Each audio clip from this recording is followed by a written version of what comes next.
বাস্তব ঘটনা শুনেন। চট্টগ্রামের একটা এলাকার নাম হলো মহিষখালী। বলেন কি খালি? মহিষখালী, কক্সবাজারের পাশে। গত ঈদুল ফিতরের 4 দিন পরে মাহফিলে গেলাম মহিষখালীতে, একেবারে সাগরের কিনারায় ছোট্ট একটা গ্রাম। মহল্লার ইমাম সাহেব বলতেছে, হুজুর এই মহল্লার একটা ঘটনা পত্রিকায় আসছে, অনলাইনে প্রচুর ভাইরাল হয়েছে। সেই ঘটনা হলো এই মহল্লার ম্যাক্সিমাম মানুষরা জেলে। জেলে চিনেন? তাদের কাজ কি? মাছ ধরা। এরকম একজন গরিব মানুষ টাকা পয়সা ধার করে জাল কিনে প্রতিদিন সমুদ্রের ভিতরে যায়, কিন্তু তার জালে কোনো মাছ লাগে না। আওয়াজ দিয়া বলেন রেজেকের মালিক কে? হতাশাগ্রস্ত হওয়া যাবে না, আল্লাহর উপরে পূর্ণ আস্থা বিশ্বাস রাখা লাগবে। মনে রাখবেন, যেখানে আপনার ওয়ালে পিঠ থেকে যাবে, ওখান থেকে রব্বুল আলামিনের দয়ার সাগর শুরু হয়ে যাবে। কিন্তু ধৈর্য ধরা লাগবে, হতাশাগ্রস্ত হওয়া যাবে না। আল্লাহর প্রতি পূর্ণ আস্থা বিশ্বাস রাখেন। বান্দা চাইলে কিচ্ছু পারে না, রব চাইলে সবই পারে। প্রতিদিন জাল মারে কিন্তু কোনো মাছ নাই। সিদ্ধান্ত নিয়েছে যে আমি আমার জালগুলো আগুন দিয়ে পুড়ে ঢাকায় গিয়ে রিক্সা চালাবো।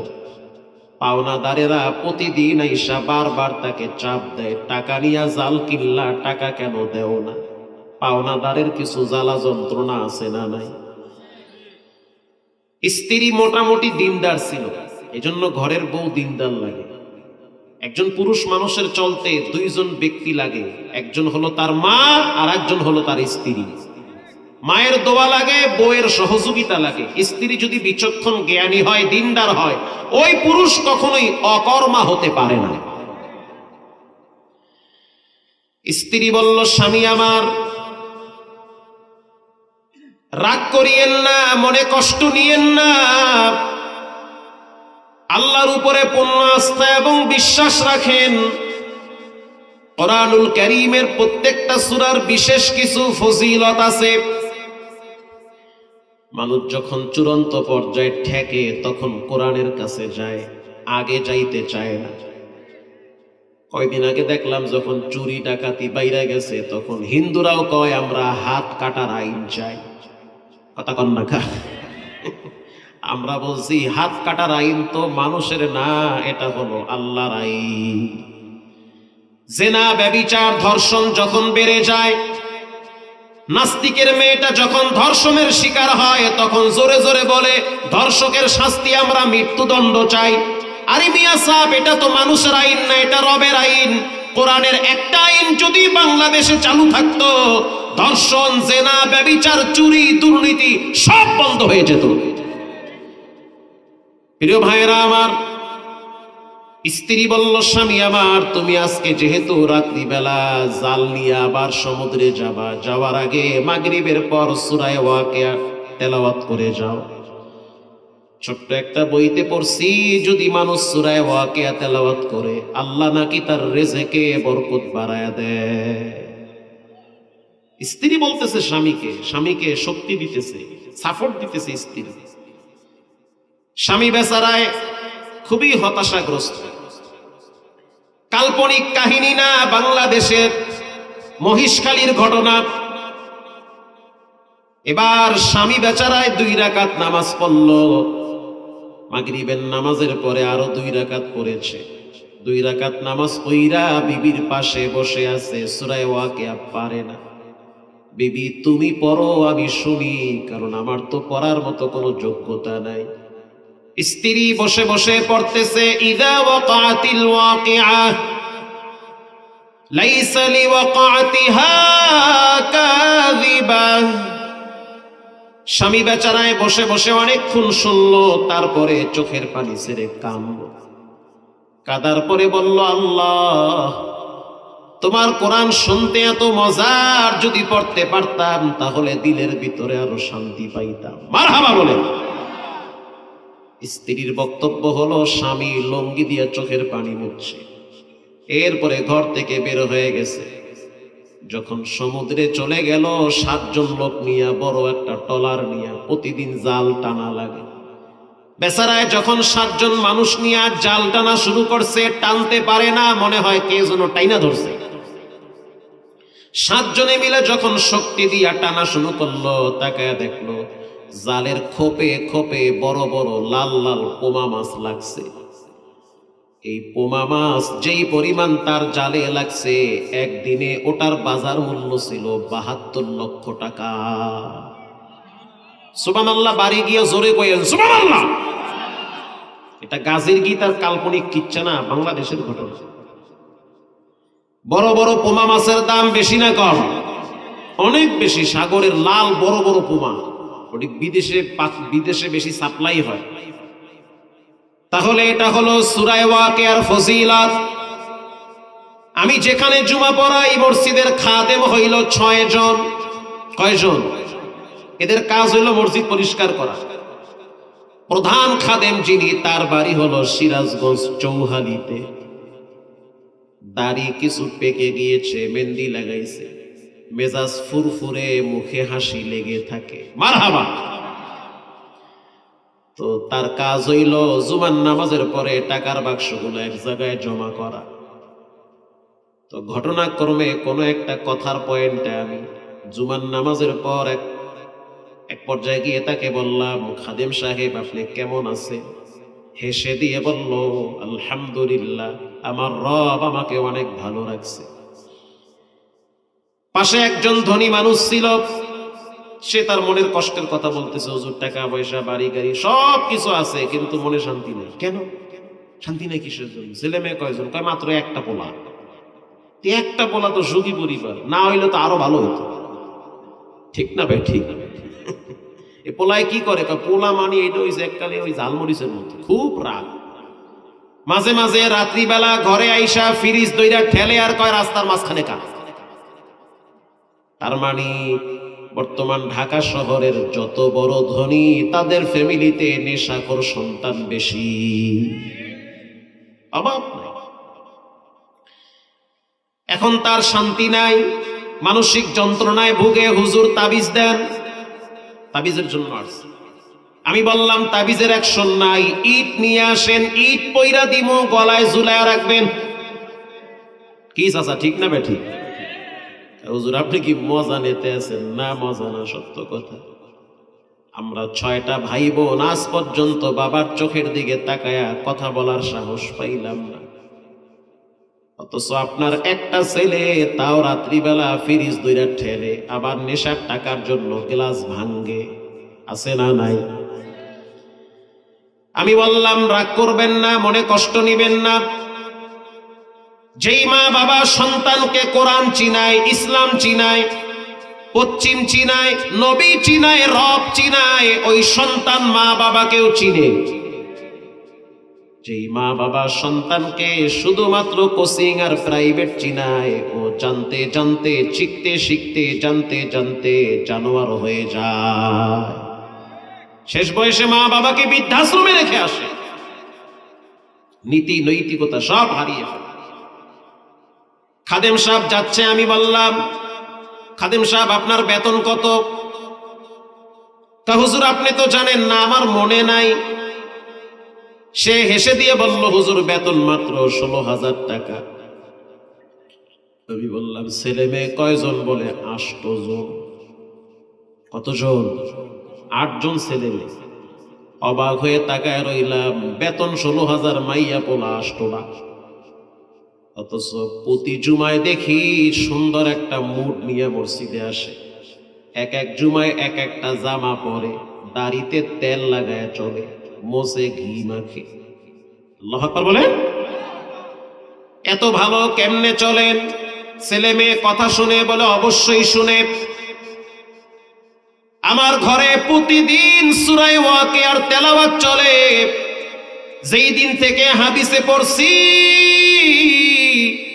সূরা ওয়াকিয়ার তেলাওয়াত করলে নাকি রব্বুল আলামিন রিজকে বরকত বাড়ায়া দেয়, এরপর থেকে আর কোনোদিন সূরা ওয়াকিয়া কামাই দেই না। ছেলে মেয়েদেরকে জানায়া দিছি, মাগরিবের পর যত কাজ আছে সব পরে হবে, সূরা ওয়াকিয়া পড়তে হবে আগে। হুজুর আমি এই মসজিদে খাদেমগিরি করি প্রায় ২৬ বছর। যাদেরকে ছোটবেলায় মক্তবে পড়াইতাম তারা কানাডায় আছে, আমেরিকায় আছে, জাপানে আছে, জার্মানে আছে। আশেপাশের অনেক বাড়িওয়ালার ছেলে মেয়েরা বিদেশে থাকে। ওরা চিন্তা করলো যে ওস্তাদ আমাদেরকে এত কষ্ট করে পড়াইলো তার জন্য একটা ফ্ল্যাট কিনে দেই। সবাই মিলা ৬০ লক্ষ টাকা দিয়া বনশ্রীতে ফ্ল্যাট কিনে দিয়েছে। আল্লাহু আকবার জোরে বলেন। ইমামের নাই ঢাকায় ফ্ল্যাট, খাদেমের আছে ফ্ল্যাট। বলেন দেওয়ার মালিক কে? দিছে আল্লাহ। দিলে তো আল্লাহ, দিলে তো জন্মের দেওয়া দেয়। কথা কন না কেন? আল্লাহ দিলে কি ফকিন্নির মতো দেয়? ডাইলা দেয় আল্লাহ, কদ্দুল্লবি লইতে থাক। এজন্য আল্লাহ তাআলা কোরআনে বলেছেন ওয়ায়ারযুকুহু মিন হাইসু লা ইয়াহতাসিব ওয়া মান ইয়াতাওয়াক্কাল আলাল্লাহ।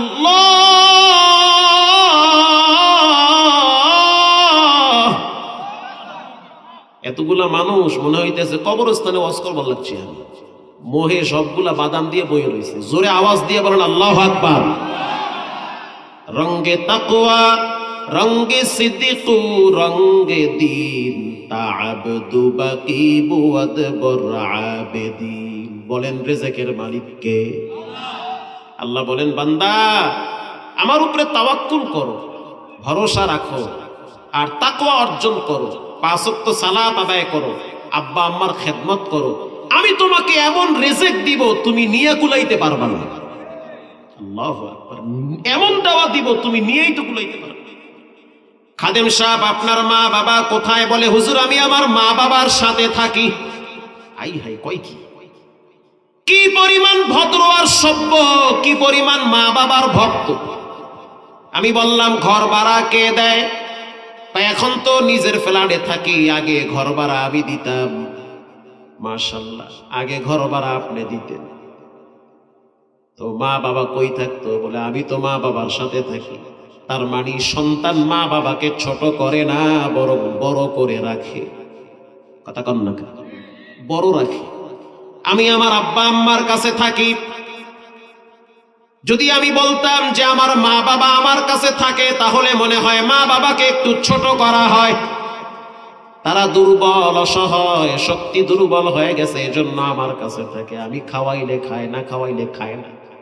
কিন্তু বিষয়টা এমন না।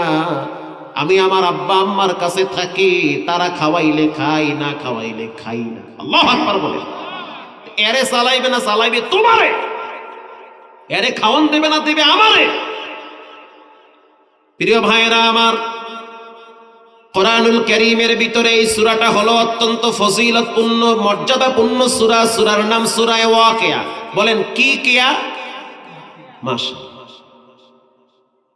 আল্লাহর হাবিব বলেন কেউ যদি রাত্রিবেলা ঘুমাবার আগে সূরা জিলজাল ২ বার তেলাওয়াত করে, ইযা যুলজিলাতিল আরদু জিলজালাহা ওয়া আখরাজাতিল আরদু আসকালাহা। নবীজি বলেন কেউ যদি রাত্রিবেলা ২ বার পরে ঘুমায় সে যেন মনে রাখে রব্বুল আলামিন ১ খতম কোরআনের নেকি তার আমলনামায় জমা কইরা রাইখা তারে ঘুম পাড়ায়া দেয়।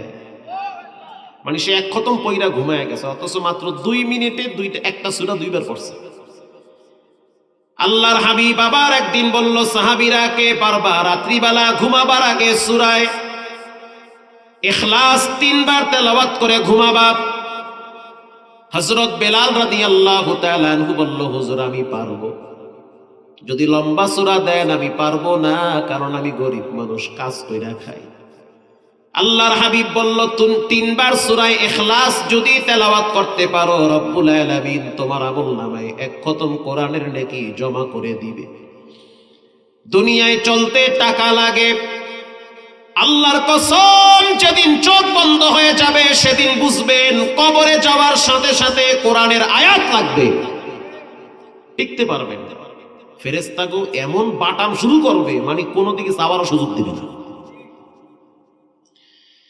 এরকম একটি সূরার নাম হলো সূরা লুকমান। যে ব্যক্তি সূরা লোকমান তেলাওয়াত করবে রব্বুল আলামিন তাকে জীবনে একবার হলেও মক্কা মদিনায় সফর করাবে। সূরা লোকমান হলো কোরআনের ভিতরে অন্যতম একটি দামি সূরা। লোকমান হাকিম একজন ব্যক্তির নাম, দেখতে তেমন সুন্দর না, বেটো মানুষ, কালা মানুষ। পৃথিবীর ইতিহাসে তিনজন মানুষকে আল্লাহ সম্মানিত করেছে। এক নম্বরে লোকমান, দুই নম্বরে হযরত বেলাল, তিন নম্বরে হযরত ওমর রাদিয়াল্লাহু তাআলা আনহুর আযাদকৃত গোলাম মাহজা। মারহাবা বলেন। এই তিনজন মানুষকে সবচেয়ে বেশি সম্মানিত করেছেন কে? তিনজনই কালো ছিল, এমন কালোর কালো মনে হয় 1000 পাওয়ারের বাল্ব বাস্ট হয়ে যায় চেহারার পাওয়ারে। পাইলা তৈলি ফেল, কালা কাউয়া ফেল, এমন কালার কালো। আল্লাহ বলে নবী জানায়া দেন, লা ইয়ানজুরু ইলা সুওয়ারিকুম ওয়া লা ইয়ানজুরু ইলা কুলুবিকুম ওয়া আ'মালিকুম। ও মাহমুদুল হাসান, তুমি জানায়া দাও কে কালো কে পরিষ্কার, আমি রব এগুলা দেখি না। মারহাবা বলে। কে কোন বংশের এগুলা দেখি না, কে কোন জামা গায়ে দিল এগুলা দেখি না। আমি দেখি বান্দার কলব, আমি দেখি বান্দার কলিজা। যার অন্তরে রবের প্রেম আর নবীর মহব্বত আছে তার ঠিকানা হবে আমার জান্নাতে। কে কোন বংশের, কে কতটুকু লম্বা, কে কতটুকু স্বাস্থ্য নিয়ে বসে আছে, আমি রব এগুলা দেখি না। আমি দেখি মানুষের অন্তর, মানুষের কলিজা। এবার রব্বুল আলামিন কোরআনে বলেন, ইয়াউমা লা ইয়ানফাউ মালু ওয়ালা বানুন ইল্লা মান আতাল্লাহা বিকলবিন সালিম।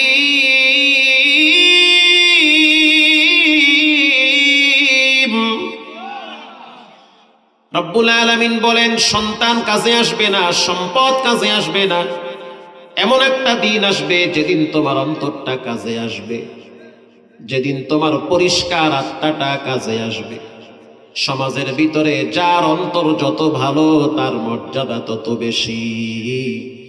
রব্বুল আলামিন বলেন, এরকম ফ্রেশ দিলওয়ালা একজন ব্যক্তির নাম ছিল হযরত বেলাল। ফ্রেশ দিলওয়ালা মানুষ হযরত বেলাল। আমার দিকে তাকান। বেলাল কালো মানুষ, যখন জমিনে হাঁটতো পায়ের আওয়াজ হইতো জান্নাতে। কালো মানুষ বেলাল, আহা কি মানুষ হযরত বেলাল। বেলাল রাদিয়াল্লাহু তাআলা আনহুকে উত্তপ্ত গরম বালুর উপরে শোয়ায়া রাখছে, আর বুকের উপরে পাথর দিয়া চাপায়া রাখছে।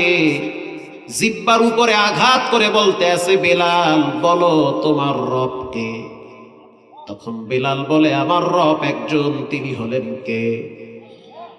উমাইয়া তিনি আইসা আবার বলতে আছে, বেলাল তোমার কিন্তু চাকরি নোট করে দিব, 33 কোটি দেবদেবীরে রব মানতে হবে।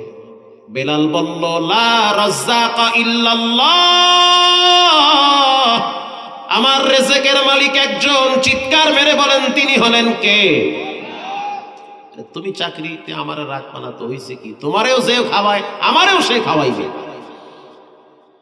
এই বেলাল রাদিয়াল্লাহু তাআলা আনহু কালো মানুষ, অথচ তার মর্যাদা আল্লাহর কাছে কম না বেশি? অনেক বেশি।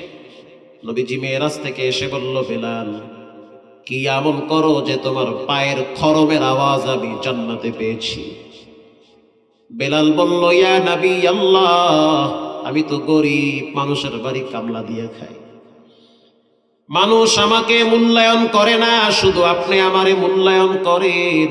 আপনি আমাকে ইজ্জত দিয়েছেন, সম্মান দিয়েছেন, কিন্তু মানুষ আমারে বলে গোলাম। আমার আব্বাও গোলাম, আমিও গোলাম, আমি গোলামের বাচ্চা গোলাম। ওগো আল্লাহর হাবিব, আমার গোপন 2টা আমল আছে, কেউ জানে না, জানেন আমার আল্লাহ। গোপন আমলের বিনিময়ে রব্বুল আলামিন বান্দার মর্যাদা গোপন ভাবে বাড়ায় দেয়। যুবকদের পায়ে হাত দিয়া বলবো, খবরদার গোপন গুনাহ করা যাবে না। গোপন গুনাহ মানুষকে গোপন ভাবে ধ্বংস করে, আর গোপন আমল মানুষের মর্যাদা গোপন ভাবে বাড়ায় দেয় কে? রাস্তা দিয়ে হাঁটতে আছেন, পাশে একটা মসজিদ, ডানেও কেউ নাই, বামেও কেউ নাই। 10টা টাকা জান্নার ফাঁক দিয়া মসজিদে ঢুকাইয়া দেন। কেউ দেখে নাই, আমলের ভিতরে রিয়াও নাই, মানুষ দেখানো নাই, দেখেছেন কে? চলন্ত পথে নানান মুসিবত থেকে আল্লাহ তোমাকে হেফাজত করবে। গোপন আমল, ঘরের দরজা জানলা লাগায়া ঘুমায় পড়বেন, মাও দেখে না, বোনও দেখে না আপনি কি করেন, কানে হেডফোন লাগাইয়া মোবাইল হাতে নিছেন, অথচ নফস শয়তান বলতে আছে খারাপ কিছু দেইখা ঘুমাও। তখন তুমি ইস্তেগফার পইরা বলো যে শয়তান আমারে ধোঁকা দিস না, কারণ আমার রব আলাম ইয়ালাম বিআন্নাল্লাহা ইয়ারা, যিনি আমাকে দেখার তিনি হলেন কে? তিনি আমাকে দেখতেছেন। এটা বইলা তুমি একটা তেলাওয়াত কানে লাগাও, ভালো একজন আলেমের বয়ান শুনতে শুনতে ঘুমায় যাও, সারা রাত নামাজ পড়লে যেই নেকি ওটা তোমার আমল নামায় জমা হয়ে যাবে। হযরত বেলাল বলেন আমার দুইটা আমল গোপন আছে নবী, আজকে আমি আপনারে বলতেছি, জীবনে কাউকে বলি নাই। এক নম্বরে আমি কখনোই উযু ছাড়া থাকি না। সুবহানাল্লাহ, আরে সুবহানাল্লাহ, আমল করে আর আমরা তো মুইতেই পানি লামি। হযরত বেলাল বলে আমি উযু ছাড়া থাকি না, যখন আমার উযু চলে যায় সাথে সাথে আমি উযু বানাই নেই। কেন? কয় আমার মনটা চায় আমি যেন পবিত্র অবস্থায় রবের সাথে সাক্ষাৎ করতে পারি। এটা আমার গোপন আমল, পৃথিবীর কেউ জানে না। জানেন কে? ও বেলাল, তুমি আমল করছো গোপনে, অথচ পায়ের আওয়াজ হইতে আছে জান্নাতে। আমল করো এখানে, উপরে খবর হয়ে গেছে। হযরত বেলাল বলেন দুই নম্বরে উযু করার পরে সাথে সাথে আমি 2 রাকাত তাহিয়াতুল উযু সালাত আদায় করি। আল্লাহর রাসূল বলল বেলাল, গোপন আমলের বিনিময়ে রব্বুল আলামিন গোপন মর্যাদা আরশে আজিমে প্রকাশ করে দিয়েছে। 2 নম্বরে কালো মানুষ হযরত লোকমান হাকিম। লোকমান হাকিমের কথা বলতে গেলে তো ফজর হয়ে যাবে, আপনারা বাড়ি যাবেন গা। লোকমান হাকিমের আলোচনা রব্বুল আলামিন কোরআনের ভিতরে স্পষ্ট করেছে। ছোট্ট একটা মানুষ, কালো মানুষ, দেখতে তেমন সুন্দর না, অথচ হাজার হাজার মানুষ সামনে নিয়ে বসে বসে বয়ান করে। পিছন থেকে এক যুবক দাঁড়ায় বলল লোকমান, এত চমৎকার বয়ান শুইনা তো মুগ্ধ হয়ে গেছি, মারহাবা বলেন। অথচ লোকমান আজ থেকে 20 বছর আগে, বলেন কত বছর আগে? তাফসীরের কিতাবে আছে, সব তাফসীরে আছে। আজ থেকে 20 বছর আগে আমার সাথে, আমার মতো যুবকের সাথে 20 বছর আগে একজন রাখাল বকরি চড়াইতো। দেখতে আপনার মতো, চেহারা আপনার মতো, কণ্ঠ আপনার মতো, পায়ের নখগুলা পর্যন্ত আমি ফলো করেছি আপনার মতো। আপনি যে ওই ব্যক্তি কেমনে বলি, আপনি তো সম্মানের চেহারে বসা আছে। লোকমান হাকিম নির্দ্বিধায় বলল 20 বছর আগের রাখাল হইলাম আমি লোকমান। আল্লাহু আকবার বলেন। তাই নাকি? বলে হাই সুবহানাল্লাহ। বান্দা চাইলে কিচ্ছু পারে না, রব চাইলে সব পারে। কি ভাই, পারে কি পারে না? স্বপ্ন দেখছিল 42 সাল পর্যন্ত খাইবে, 42 সাল পর্যন্ত থাকবে, কিন্তু রবের ধাক্কায় টিকতে পারে নাই, 24-এ শুইয়া পড়ছে। কথা কন না কা? না রাগ করেন না, বাস্তব কথা বলেন। বাস্তব না অবাস্তব? স্বপ্ন মানুষের অনেক লম্বা থাকে, কিন্তু বাস্তব কি হয়? হয় না। মানুষ ভাবে একটা, হয় আর একটা। প্রিয় ভাইয়েরা আমার, লোকমান হাকিম বলেন 20 বছর আগে বকরি চড়াইতাম, আমি কি বয়ান করবো, মহিলারা দেখি ওখানে ধুমায় ওয়াজ করতে আছে। কি ওয়াজ করতে আছে না? অনেকে শুনতে আছেন না? মাইকটা নিয়ে দেন হেগোদারে, সেই বয়ান, ওরে সুবহানাল্লাহ, ফাড়ায় আওয়াজ করতে আছে। আল্লাহ মহিলাদের কণ্ঠে আর নূর দান করুন। ওই কয় আমিন কয়।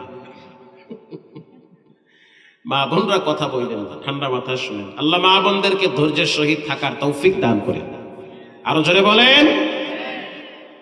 লোকমান হাকিম বলেন রাখালগিরি করছি, আর এখন তো দেখি আল্লাহ তোমার সম্মানের চেহারে বসায় দিছে। দূর বেটা, মানুষ চাইলে পারে না, রব চাইলে সব পারে। রাখাল বলতে আছে এমনি এমনি তো রব দেয় না, কিছু যোগ্যতা থাকা লাগে। বলো তোমার কি যোগ্যতা আছে? বলে 3টা। মারহাবা বলেন। তাফসীরের আলোচনা, সূরা লোকমান খোলেন, দেখবেন লেখা আছে।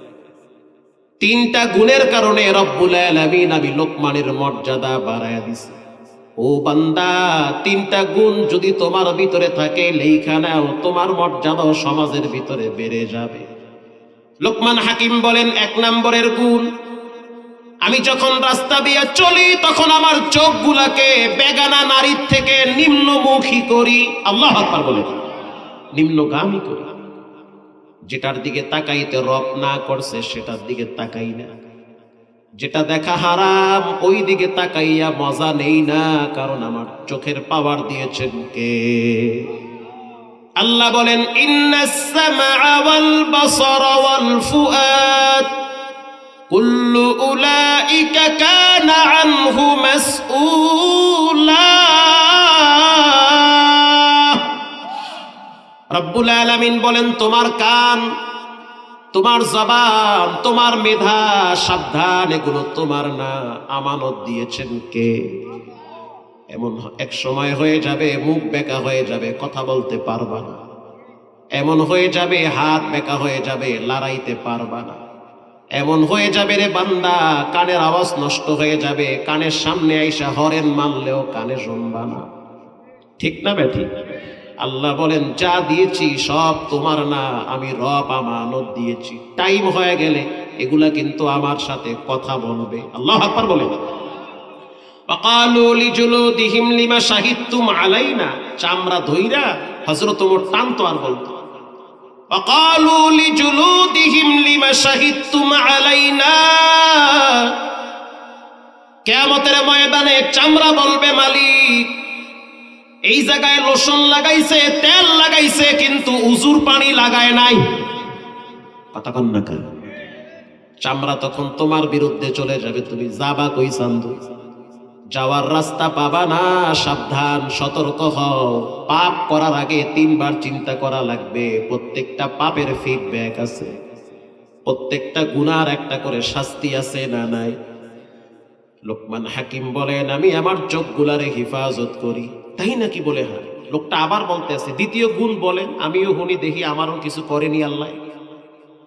লোকমান হাকিম বলতে আছে, 2 নম্বরের গুণ, আমি যখন কথা বলি অনার্থক কথা বলি না, আমি আমার জিহ্বাটাকে লাগাম ধইরা টাইনা রাখি। মারহাবা বলেন। আমি আমার জবানকে কন্ট্রোল করি। আল্লাহ বলেন, আমি বলি নাই। কে বলেছে?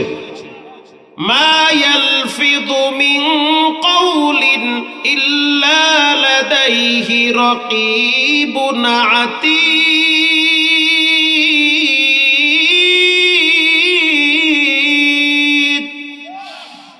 রব্বুল আলামিন বলেন, জিহ্বা লড়ায়া আওয়াজ দিয়া যেই কথাটাই বলো, সেই কথাটা একজন রেকর্ড করে, ভিডিও করে, অডিও করে। সেই মহান রবের নাম কি?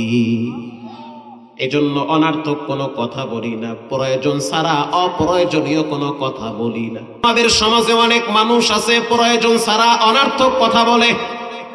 কথা কন না? দেখতে আছে, রাস্তা দিয়া যাইতে আছে, তারপরও জিগায়, তুমি কি, তুমি আটটা আটটা কই যাও? তুমি তো দেহই কই যাও। তাকায় দেখতে আছে, চা খায়, বলে কি খাও? কে তোমার কি জিহ্বায় কামড়ায়? দেখো না চা খায়। আবার জিগায়, কি খাও?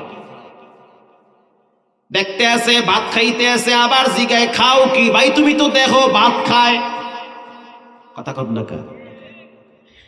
শীতের ভিতরে ও তুমি শরীরে কি লাগাইছো? এটা কি চাদর নাকি? দেহই তো চাদর। আবার জিগাও কি গায়ে দেছো? অনার্থক কথা। নবীজি বলেন, সাবধান, যেই কথায় কোনো লাভ নাই সেই কথা মুমিন বলতে পারে না। কারণ কথার উপরে বিচার করবেন একজন। চিৎকার মেরে বলেন, তিনি হলেন কে? কথার উপরে বিচার হবে। লোকমান হাকিম বলেন, 3 নম্বরের গুণ, ইন্নী আখাফুল্লাহ। আমি যদি রাত্রিবেলা দরজা জানলা লাগায়া একা একা ঘুমাই, তখন মনে করি আমার রব আমাকে দেখতেছে, তার ডরে আমি কোনো অপরাধ করতে পারি না। সুবহানাল্লাহ বলেন। এই লোকমান হাকিম তার প্রিয় সন্তান একটু যখন বড় হয়েছে, তখন সন্তানটারে কাছে ডাকলো। কাছে ডাকার পর লোকমান হাকিম বলল, ইয়া বুনাইয়া লা তুশরিক বিল্লাহ। বাপ সন্তানকে শিরিকের ব্যাপারে সতর্ক করে। ও সন্তান, লা তুশরিক বিল্লাহ, আল্লাহর সাথে কাউকে অংশীদারিত্ব করা যাবে। সিজদা যদি দিতে মনে চায় তো একজনের কদমে দিবা, তিনি হলেন কে? মাথা যদি নত করতে মনে চায় তো রবের কুদরতি কতবে মাথা নত করো। খবরদার, রবের সাথে কাউকে অংশীদারিত্ব করা যাবে না। লোকমান হাকিম যখন তার সন্তানকে নসিহত করলো তখন রব্বুল আলামিনের বড় মায়া লাগছে। আল্লাহ বলে, ও লোকমানের সন্তান, বাপ যেহেতু রবের ব্যাপারে সন্তানকে সতর্ক করলো, আমিও সন্তানকে সতর্ক করলাম। ওয়াসাইনাল ইনসানা বিওয়ালিদাইহি হামালাতহু উম্মুহু ওয়াহনান আলা ওয়াহনি ওয়া ফিসাল। খবরদার, আব্বার সামনে দাঁড়ায়া কখনো মাথা গরম করে কথা বলবা না। আব্বা আম্মা তোমার কাছে সবচেয়ে বেশি দামি। তোমার জন্য জান্নাত, তোমার জন্য জাহান্নাম। তোমার সফলতার বড় চাবিকাঠি হলো তোমার মা বাবা। আল্লাহু আকবার বলে।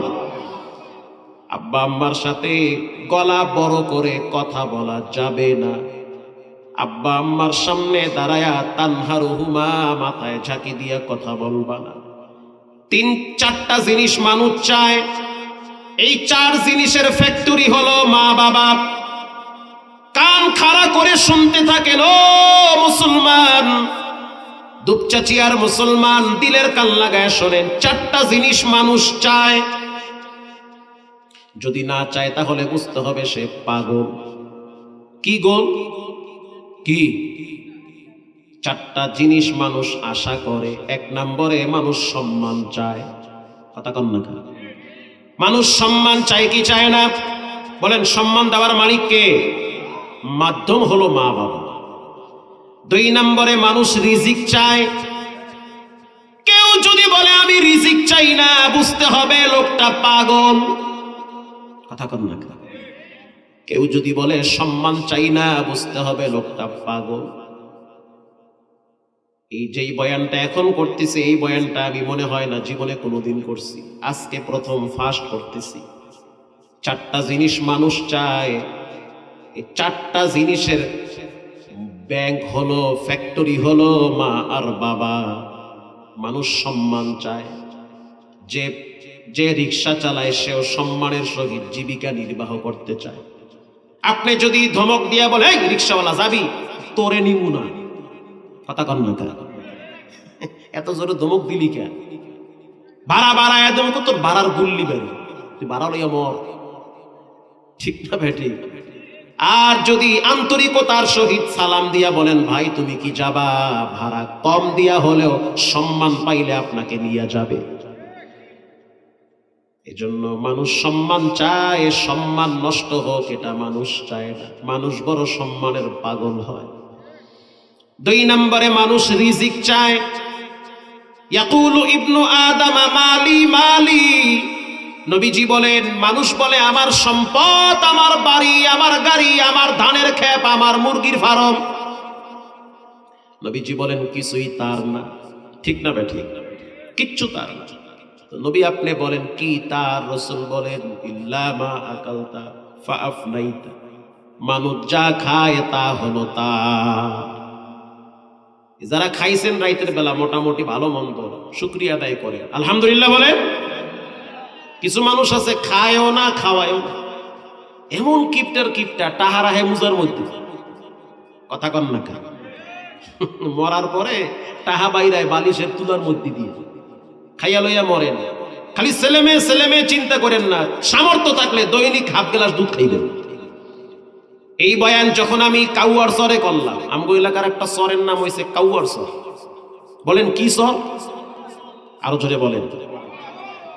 কাউয়া। কাউয়া কি সাদা হয় না কালা হয়? ও, এটাও দেখি বুঝে। কাউয়ার চরে বয়ান করলাম, সহজ সরল মানুষ। 70 বছরের একজন মুরব্বী এসে বলল, হুজুর বয়ান তো মাশাআল্লাহ ভালো লাগছে। কি বয়ান ভালো লাগছে? ওই যে কইছেন যা খাবা তাই তোমার। আমি কিন্তু ধুমায়া খাই, খাওয়ার বেলায় কোনো কৃপণতা নাই আমার। মাশাআল্লাহ। কি খান? কয় গরুর দুধ বেচা বিড়ি খাই। এটা হাসার কথা না, এরকম পাবলিক আমাদের এই দুপচাচিয়ায় আছে। 3 কেজি গরুর দুধ বিক্রি করে 3টা গুলের ডিব্বা নিবে, আকিস বিড়ির বান্ডিল নিয়ে ঘরে যাবে। আল্লাহর রাসূল বলেন, যা খাবা তাই তোমার, আও লাবিস্তা ফা আবলাইতা, যা ব্যবহার করবা তাই তোমার। মারহাবা বলেন। সামর্থ্য আছে, ভালো একটা জামা গায়ে দিয়ে মসজিদে হাজিরা দেন, কিপটেমি করবেন না। দোকানে গিয়া বলবেন ভালো একটা কাপড় দাও, কেন? বলে আমি আল্লাহর ঘরে হাজিরা দিব। আল্লাহ যেমন দামি, তার ঘরে যেতে হলে দামি পোশাকটা পরেই যাওয়া লাগে। যেইটা দিয়া বিড়ির গন্ধ হয় সেইটা গায়ে দিয়ে ঠেললা ভিতরে ঢুকে সামনে যাইবে। সাবধান, এমন করবেন না। রাসূল বলেছেন, যা ব্যবহার করবা তাই তোমার। হে যুবক, তোমার না 5টা প্যান্ট আছে, 10টা শার্ট আছে, 3টা টি শার্ট আছে, ফাঁক দিয়া একটা পাঞ্জাবিও বানায় রাখো। সাদা পাঞ্জাবি বানায় রাখবা, মাঝে মাঝে গায়ে দিয়ে আয়নার সামনে দাঁড়ায় যাবা, কারণ সময় বেশি নাই। ওরকম সাদা জামা তোমার জন্য দোকানে অপেক্ষা করতেছে। ওইটা পইরা কিন্তু গন্তব্যে যাওয়া লাগবে। যেই জায়গায় যাবা সেই জায়গায় সর্বনিম্ন 40,000 বছর থাকা লাগবে।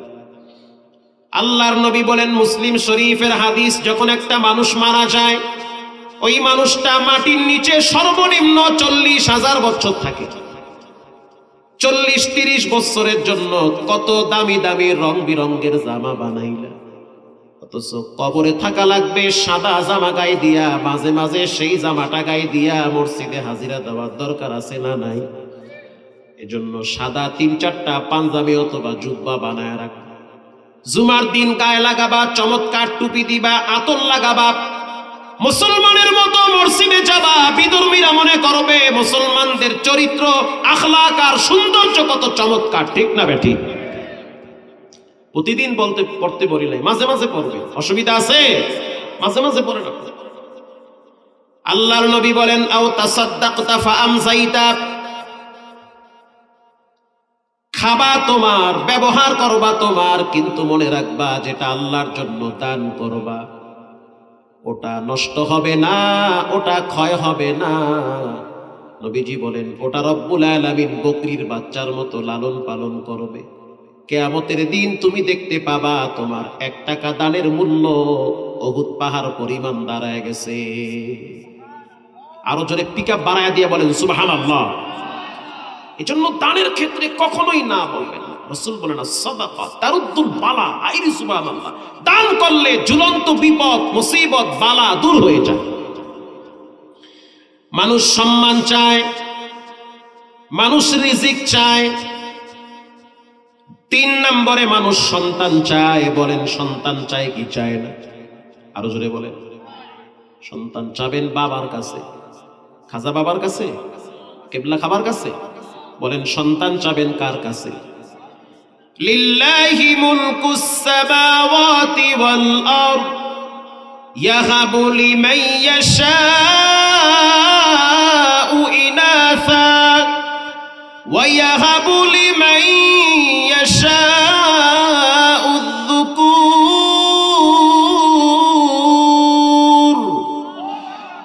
আল্লাহ বলেন, কাউকে আমি সন্তান দেই, কাউকে দেই না। আপনাদের কি শীতে কষ্ট হইতেছে? আর আধা ঘন্টা ওয়াজ করলে কষ্ট হবে? কাউকে সন্তান দেই, কাউকে দেই না। আল্লাহ বলে, কাউকে 1টা দেই, কাউকে 2টা দেই, কাউকে শুধু মেয়ে দেই, ছেলে দেই না। যার 5টা মেয়ে আছে গালি দিও না, তার জন্য জান্নাতের গেট থেকে সুসংবাদের আহ্বান আসছে। নবীজি বলেন, যার ঘরে 2টা কন্যা আছে, লালন পালন করে, সে যেন আমি মুহাম্মাদের সাথে পাশাপাশি জান্নাতে থাকবে। আল্লাহ বলেন, কাউকে সন্তান দেই, কাউকে দেই না। কাউকে 1টা দেই, কাউকে 2টা দেই। আবার এমনও সন্তান দেই চোখে দেখে না, অন্ধ। আমাদের গ্রামের পাশের মহল্লার নাম হলো সুধীরপুর, সবপুর। থানার নাম হয়েছে মহিপুর। কি পুর? ওই পারে গেলে বুঝবেন আলীপুর। কি পুর? আলীপুর। পিছনে গেলে মনে করবেন কোমরপুর, ডাইনে সুধীরপুর, শুধু পুর আর পুর। পিছনে হয়েছে পুরান মহিপুর, খালি পুর আর পুর। পাশের গ্রামের নাম হলো সুধীরপুর। কিপুর।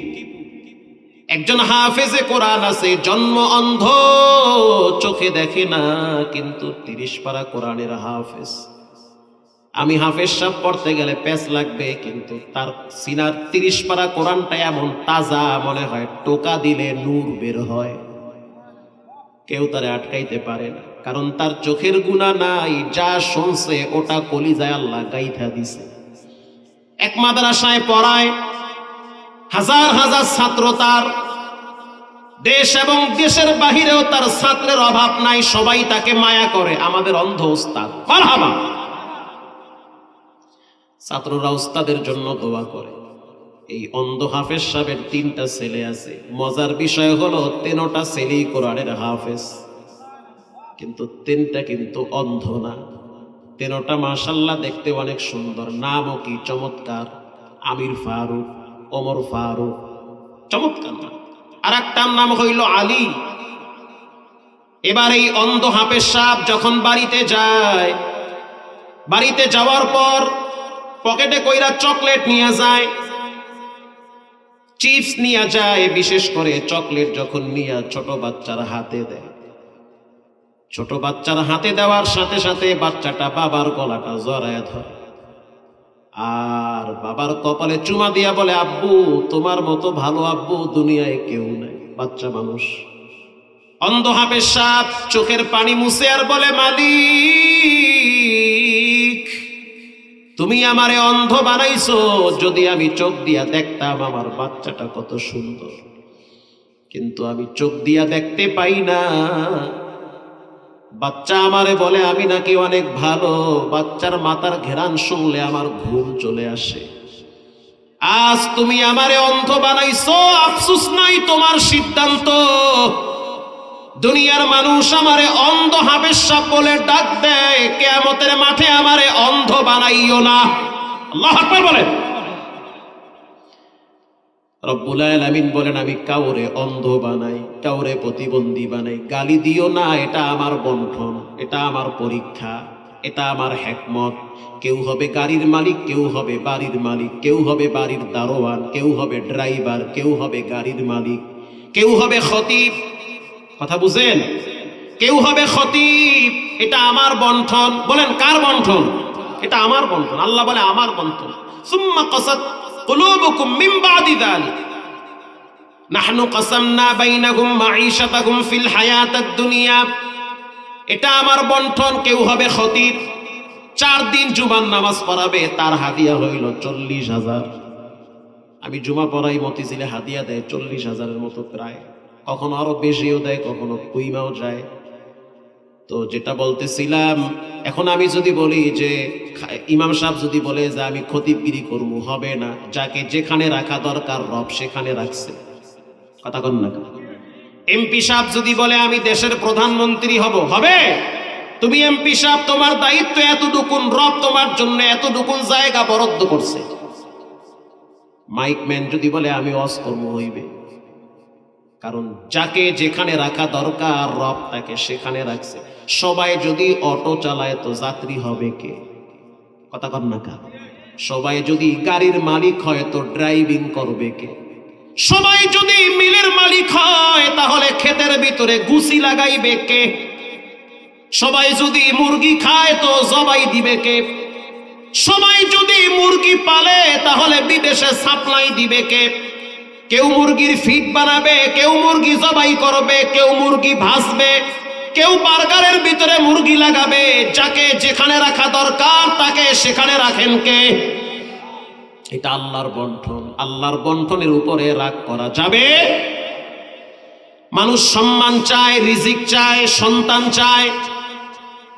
4 নম্বরে মানুষ হায়াত চায়। এই 4টা জিনিস হলো, 4টা জিনিসের ফ্যাক্টরি হলো মা আর বাবা। সুবহানাল্লাহ, জোরে বলেন। কেউ যদি মনে করে আমার সম্মান দরকার, সে যেন মা বাবাকে সম্মান করে। ও সন্তান, পীর সাহেবকে সম্মান না করলে তুমি ধ্বংস হয়ে যাবা। পীর সাহেবরে সালাম না দিলে তোমার জীবন নষ্ট হবে না, কিন্তু তোমার আব্বার সাথে বিন্দু থেকে বিন্দু পরিমাণ কষ্ট দিয়া কথা বললে সফলতার জিন্দেগি ব্রেক হয়ে যাবে। এক নম্বরে মানুষ সম্মান চায়। যদি সম্মান পাইতে চাও তাহলে মা বাবাকে সম্মান করো। রিদর রব্বি ফি রিদল ওয়ালিদ ওয়া সাখতু রব্বি ফি সাখাতিল ওয়ালিদ। আমি বলি নাই, রাসূল বলেছেন আব্বা আম্মা খুশি তো রব খুশি, আব্বা আম্মা বেজার তো রব বেজার। আল্লাহু আকবার বলেন। এজন্য আব্বা আম্মার সাথে কখনোই দুর্ব্যবহার করা যাবে না। আল্লাহ বলেন ওয়াহনান আলা ওয়াহানি ওয়া ফিসাল। তোমার আম্মা জান তোমারে যে পেটে রাখছে তুমি তো বুঝো না তুমি কি পরিমাণ মাকে কষ্ট দিয়েছো। আল্লাহ বলেন তোমার মা তোমারে পেটে রাইখা কষ্টের পর কষ্ট সহ্য করছে। তোমার মা একজন নারী, তোমার মতো আরেকটা নারী তোমার মা পেটে রাখছে। তোমার মা একজন মহিলা, তোমার মতো একটা পুরুষ সন্তানকে পেটে রাখছে। আল্লাহ বলে বান্দা তুমি পেটের ভিতরে কিন্তু লড়াচড়া করছো, লড়াচড়া করেছো। কখনো কখনো তুমি তোমার মায়ের পেটের ভিতরে লাথি মারছো, ওই লাথির আঘাত দিয়া তোমার মায়ের কলিজায় লাগছে রে বান্দা। খবরদার ওই মাকে তুমি কাঁদাবা না। যার মা বেঁচে আছে গিয়া পাটা ধইরা গোপনে মাপ চা। পা ধরা লাগবে না, শুধু পাশে দাঁড়াইয়া বলবেন আম্মা জান বেয়াদবি করছি মাফ করে দেন। মা তো একটু বলার সাথে সাথে মা ক্ষমা করে দিবে। এই পৃথিবীতে যত আপনাদের কি ধৈর্য বাদ ভাঙতেছে মনে হয় না? আর একটু সময়। এই পৃথিবীতে যত মানুষ দামি হইছে ম্যাক্সিমাম মানুষ মা বাবার দোয়ায়। বেশি দূর যাওয়া লাগবে না। আমাদের পাশাপাশি জেলা হলো পিরিজপুর জেলা।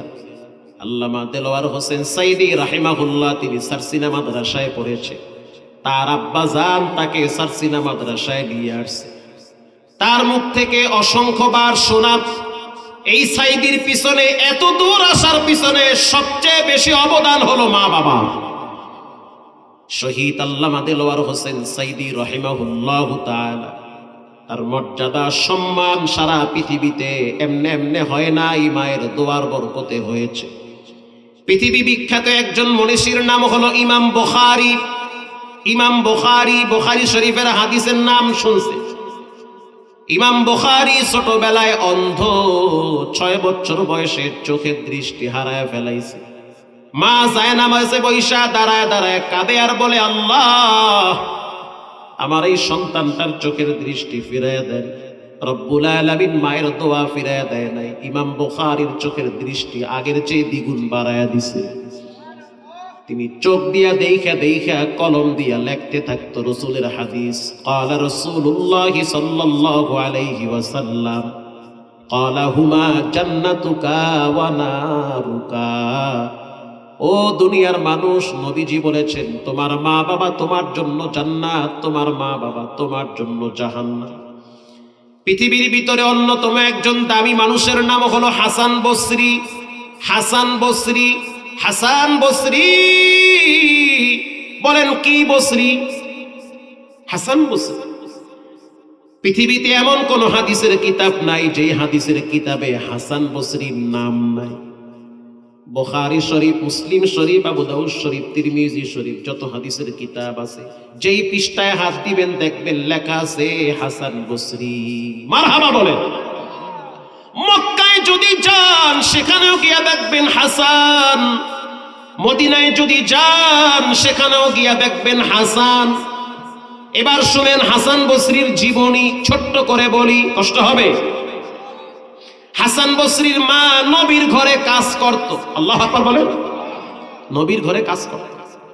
তখন নবীজির ওফাত হয়ে গেছে, তিনি মৃত্যুবরণ করেছে, মানে কবরে চলে গেছে। আল্লাহর হাবিবের ইন্তেকালের পরে নবীজির স্ত্রীর নাম হলো মা সালামা রাদিয়াল্লাহু তাআলা আনহা। নবীর একজন বিবির নাম মা সালামা রাদিয়াল্লাহু তাআলা আনহা। এই সালামা রাদিয়াল্লাহু তাআলা আনহার ঘরে হাসান বসরির মা কাজ করত। আম্মা জানেরা ভালো করে শুনে নেন, সন্তান আল্লাহর দেওয়া নেয়ামত, চোখের শীতলতা, দিলের প্রশান্তি। আবার সন্তান মা বাবার জন্য গজবের কারণ হয়। আম্মা জানেরা ভালো করে শুনে নেন, হাসানের মা কেমন মা, মায়ের দোয়াটা কত দ্রুত কবুল হয়ে যায়। হাসান বসরি তখন পর্যন্ত তার মায়ের পেটে ছিল, ভূমিষ্ঠ হয় নাই। হাসান বসরির মা যখন নবীর ঘরে কাজ করত, তখন নবীর বিবি মাঝে মাঝে হাসান বসরির মাকে বাহিরে কাজে পাঠাইত। যখন হাসান বসরির মা বাহিরে কাজে যাইত, মদিনার অন্য অন্য নারীরা বলতো, ও মদিনার নারী, নবীর ঘরের কাজের মহিলা, তোমার শরীর থেকে নবীর ঘরের ঘ্রাণ আসতেছে। আরো জোরে বলেন। শুধু বজুদাস রহমাতাল লিল আলামিন, মসজিদে ঔষধ হামারো এ জমিন। আল্লাহু আকবার বলেন। তোমার শরীর থেকে তো নবীর ঘরের ঘ্রাণ আসতেছে, কেনই বা আসবে না? নবী যদি কোনো বাচ্চার মাথায় হাত বুলায় দিত, 7 দিন পর্যন্ত ঘ্রাণ ছড়ায় থাকতো। নবী যেই বিছানায় ঘুমায়ছিল, সেই বিছানায় প্রায় কয়েক যুগ পর্যন্ত নবীর শরীর মোবারকের ঘ্রাণ লেগেছিল।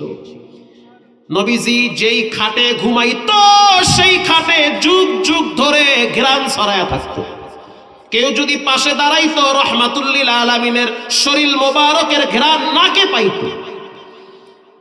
হাসান যখন জন্মগ্রহণ করলো, দুনিয়াতে আসলো, হাসানের মা হাসান রে খাতায় পেঁচায়া হযরত ওমরের দরবারে নিয়ে গেছে। হযরত ওমর রাদিয়াল্লাহু তাআলা আনহু তখন প্রেসিডেন্ট। কথা কি বুঝতেছেন? তখন তিনি ক্ষমতার চেহারে বসা। হাসান বসরির মা খাতায় পেঁচায়া হাসানকে হযরত ওমরের দরবারে নিয়ে গেল। এটা কোনো পীরের কেচ্ছা না, বানোয়াট কাহিনী না, প্রসিদ্ধ কথা, দামি কথা, কোরআন হাদিসের কথা।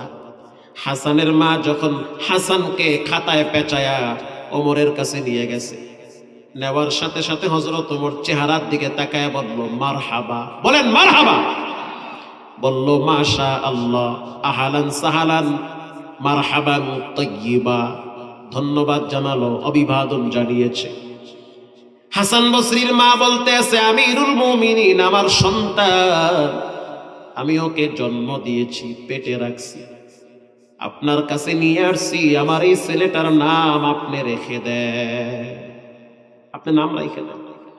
হযরত ওমর রাদিয়াল্লাহু তাআলা আনহু ঠোঁটের সাথে আঙ্গুল দিয়ে লড়াইতেছে আর বলতেছে, মাশাআল্লাহ, চেহারাও সুন্দর, হাসিও সুন্দর। হযরত ওমর বলতে আছে, যাও, এই সন্তানের নাম রেখে দিলাম হাসান। এবার মা প্রশ্ন করলো, হাসান কেন রাখছেন? হযরত ওমর বলতে আছে, নবীর নাতির সাথে নাম মিলাইয়া রাখছি। আল্লাহু আকবার বলেন। যাও, হাসান রাইখা দিলাম, দেখতেও সুন্দর, নামের অর্থও সুন্দর। এবার হাসান বসরির মা বলতে আছে, আমিরুল মুমিনিন, নাম রাখছেন, খুশি হইছি, খুব শান্তি পাইছি, ওমর আমার ছেলের নাম রাখছে, এটা আমার জন্য আনন্দের বিষয়। এবার একটু জানতে চাই, আপনি কি আমার ছেলেকে একটু তাহানিক করাবেন? তাহানিক মানি সন্তান ভূমিষ্ঠ হইলে বড় কোনো আলেমের কাছে নিয়ে একটু খেজুর চিবায়া ছোট্ট নবজাতক বাচ্চার মুখে দেওয়া সুন্নত। সুবহানাল্লাহ বলে। ওমর রাদিয়াল্লাহু তাআলা আনহুকে বলল, আমার সন্তানের মুখে আপনার লালা লাগায়া দেন। কেন লাগাবো? মহিলা বলতে আছে, আমিরুল মুমিনিন, আপনার মুখের পাওয়ার অনেক বেশি, আপনি মুখ দিয়া যেটা বলেন রব্বুল আলামিন ওটা অনেক সময় কোরআনে নাজিল করে দেয়। আপনি যেই রাস্তা দিয়া চলেন, ওই রাস্তায় শয়তান ডরে আসে না, অন্য রাস্তা মাপে। আপনার মর্যাদা এত বেশি আমি জানি, আমি তো নবীর ঘরে কাজ করি। মারহাবা বলেন। লাউ কানা বাদি নাবিয়্যান লাকানা উমর, নবীর পরে কেউ যদি নবী হইতো, আল্লাহ আপনারে নবী বানায় দিত, আপনি ওই মহান ব্যক্তি। নবীজি বলেছেন, ওমর ফিল জান্নাহ, 10 জন জান্নাতের গ্যারান্টি দুনিয়াতে পাইছে, সিরিয়াল নাম্বারে হযরত ওমর 2। মারহাবা বলেন। আপনার মুখের লালার পাওয়ার অনেক বেশি, মুখ দিয়ে একটু লালা বাচ্চার মুখে লাগায়। হযরত ওমর রাদিয়াল্লাহু তাআলা আনহু খেজুর চিবাইয়া লালা বের করে বাচ্চার মুখে লাগায় দিছে। এবার হাসান বসরির মা বলতে আছে, ওমর, তাহানি করায় দিছেন, লালা লাগায় দিছেন, আমি বড় খুশি হয়েছি। এবার আমার মাথা, বাচ্চার মাথায় হাতটা দিয়ে একটু দোয়া করে দেন। ছোট্ট মানুষ, কেবলমাত্র ভূমিষ্ঠ হয়েছে, 2-1 দিন হয়েছে। হযরত ওমর রাদিয়াল্লাহু তাআলা আনহু বাচ্চার মাথা ডলতেছে, আল্লাহু আকবার বলে, এরকম ডলতেছে বাচ্চার মাথা, হাসানের মাথা হযরত ওমর হাত দিয়ে ডলতেছে আর দোয়া করতে আছে, আল্লাহুম্মা ফাক্কিহু ফিদ্দীন, রব্বুল আলামিন আপনি হাসানকে ফিকহের জ্ঞান দান করেন, তার মানে মুফতি বানায়া দেন। কথা বুঝেন নাই? আপনি হাসানকে মুফতি সাহেব বানায়া দেন, ফিকহের জ্ঞান দান করেন। মুফতি সাহেব বুঝেন তো, ফতোয়া যেন দিতে পারে, চমৎকার মাসআলা যেন কোরআন হাদিস থেকে বের করতে পারে, ওই জ্ঞান আপনি হাসানকে দান করেন। মা দাঁড়ায় বলতে আছে আমিন। বলেন কে বলতেছে আমিন? আরো জোরে বলেন। মা বলতেছে আমিন। আই সুবহানাল্লাহ, খেলা তো জমে গেছে একেবারে। এবার মা বলতে আছে ওমর দোয়া আর একটু লম্বা করেন। আল্লাহু আকবার বলেন। কারণ জায়গা মতো আসছে, দামি মানুষ পাইছে, ছেলের জন্য দোয়া করায় নিতেছে। হযরত ওমর বলতে আছে দোয়া না করলাম, কয় হয় নাই, দোয়াটা আর একটু লম্বা করেন। হযরত ওমর এবার দোয়া করতে আছে ওয়া আল্লিমুহুল কিতাবা ওয়াল হিকমাহ, রব্বুল আলামিন আপনি হাসানের কলিজার ভিতরে কোরআনের নূর ঢুকায়া দেন। সুবহানাল্লাহ। ওই দোয়াটা যদি আমার ছেলের জন্য করত, তাহলে গোটা পৃথিবীর ভিতরে সবচেয়ে আমি বেশি খুশি হইতাম। আপনার ছেলের জন্য যদি ওমর এমন একটা দোয়া করত, আপনি কেমন খুশি হইতেন? বেশি খুশি হইতেন না? রব্বুল আলামিন আপনি হাসানের কলিজার ভিতরে ওয়া আল্লিমুহুল কিতাবা ওয়াল হিকমাহ, হিকমত দেন, জ্ঞান দেন, ইলম দেন, কোরআনের নূর দান করেন। মা দাঁড়ায় বলতে আছে আমিন। এবার মা বলতে আছে ওমর হয় নাই, দোয়া আরো লম্বা করেন। ও তুপ চাচি আর মা বোনেরা শুনে নেন, সন্তান ভূমিষ্ঠ হওয়ার পর ভালো করে আলেমের কাছ থেকে তাহানিক করানো দরকার। তাহানিক বেশি বেশি করানো দরকার, কারণ ভালো দোয়া না পাইলে সন্তান অনেক সময় নাস্তিক হওয়ার সম্ভাবনা আছে। রাসূলুল্লাহ এটাকে সুন্নত বলে দিয়েছে, লালা লাগায় দাও, খেজুর চিবায় নাও। হাসান বসরির মা বলতে আছে দোয়া তো করছেন, খুব খুশি হয়েছি, আর একটু লম্বা করেন, আর একটু দোয়া করেন। হযরত ওমর বলল কতবার দোয়া করবো, অনেক তো দোয়া করলাম। হাসান বসরির মা বলতে আছে আমি বাচ্চা নিয়ে যাবো না, দোয়া আরো বাড়াইতে হবে। হযরত ওমর আয়েশা দিয়া বলল তোমারে কিছু কইতেও পারি না, কারণ তুমি তো নবীর ঘরে কাজ করো, তোমার পাওয়ার তো আমার চেয়ে কম না। তোমার ধমক দিলে তো নবীর স্ত্রী কষ্ট পাবে, পাইলে তো রাসূলুল্লাহ কষ্ট পাবে, রাসূল কষ্ট পাইলে তো আমার জন্য জান্নাতে যাওয়াটা কঠিন হয়ে যাবে। এবার হযরত ওমর আবার দোয়া করতে আছে, মাথা লাড়তেছে আর দোয়া করতেছে। ওয়া হুব্বিবা ইলাইহিন নাস, রব্বুল আলামিন মানুষের কলিজার ভিতরে হাসানের ভালোবাসা বাড়ায়া দেন। হাসানকে যেন গোটা পৃথিবীর মানুষ চিনে, মারহাবা বলেন, সবাই যেন তাকে ভালোবাসে। আল্লাহ এমন চিনাইছে, মাটির নিচে গেলেও হাসান পাইবেন, আসমানে গেলেও হাসান বসরি পাবেন, মারহাবা বলেন। ওয়া হুব্বিবা ইলাইহিন নাস, মানুষের কলিজার ভিতরে হাসানের ভালোবাসা ঢুকায়া দেন। মা বলতে আছে দোয়া হয় নাই, আরো লম্বা করে। হযরত ওমর বলতে আছে রব্বুল আলামিন মানুষের কলিজায় না, বরং জীব জানোয়ার হাইওয়ান প্রাণীর কলিজার ভিতরে হাসানের ভালোবাসা লাগায়া দেন। হাসান বসরি যখন জঙ্গলার মাঝখান দিয়া চলতো, তখন বাঘ ভাল্লুক মাথা নোয়া সম্মান করে রাস্তা ছেড়ে দিত। ইতিহাসের পাতায় এমনটাই লেখা আছে, আল বিদায়া ওয়ান নিহায়াতে, প্রসিদ্ধ ইতিহাসের কিতাব আল বিদায়া ওয়ান নিহায়া। সব বাদ দেন, তাফসিরে ইবনে কাসির খুলেন। হাসান বসরি যখন রাস্তা দিয়া চলতো, জঙ্গলার বাঘ ভাল্লুক গুলা তার সম্মানার্থে রাস্তা ছেড়ে দিত। আল্লাহু আকবার জোরে বলেন। এবার হাসান বসরির মা চোখের পানি ছেড়ে দিয়া বলতে আছে আরশের মালিক আল্লাহ, ওমর যেই দোয়াগুলা করলো আমি মা আমিন আমিন বলছি, একটাও ফিরায় দিও না, সব তুমি কবুল করে নাও। আল্লাহ তাআলা কঠিন ভাবে কবুল করছে। এমন কবুল করছে, মক্কা মদিনায় যত লাইব্রেরি আছে যেখানে হাত দিবেন পৃষ্ঠা খুললে দেখবেন হাসানের নাম আছে। বাংলাদেশে আলিয়ার কওমিয়া নাই। কামেলের ক্লাসে যাবেন, ফাজেলের ক্লাসে যাবেন, দাওরার ক্লাসে যাবেন, মিশকাতের ক্লাসে যাবেন, যেই হাদিসের কিতাবটাই খুলবেন দেখবেন হাসান বসরির নাম আছে। মারহাবা বলুন। একজন দাবি তাবিঈ হাসান বসরি। হাসান বসরি একদিন বসে বসে বয়ান করতেছে। তার বয়ানের মজমায় হাজ্জাজ বিন ইউসুফ বিখ্যাত এক জালেম কোনায় বসেছিল। আল্লাহু আকবার বলেন। মানুষগুলা ভয়েতে থরথর করে কাঁপতেছিল। হাসান বসরিও মোটামুটি একটু ভয় পেয়ে গেছে, না জানি হাজ্জাজ বিন ইউসুফ কারে আবার হত্যা করে। বিখ্যাত এক জালেম, অনেক বড় জালেম হাজ্জাজ বিন ইউসুফ, কিন্তু মুসলমান। তার অনেক অন্যায় আছে কিন্তু ভালো কিছু কাজও আছে। আল্লাহু আকবার বলেন। বসে বসে বয়ান শুনতেছে। যাওয়ার সময় প্রধানমন্ত্রী বয়া আওয়াজ শুনতেছে। হাসান বসরি চোখের পানি ছেড়ে বয়ান করতেছে। বয়ানের ভিতরে বলতে আছে, ওয়াখফিদ লাহুমা জানাহায-যুল্লি মিনার রাহমাহ ওয়াকুর রাব্বিরহামহুমা কামা রাব্বায়ানি সগীরা।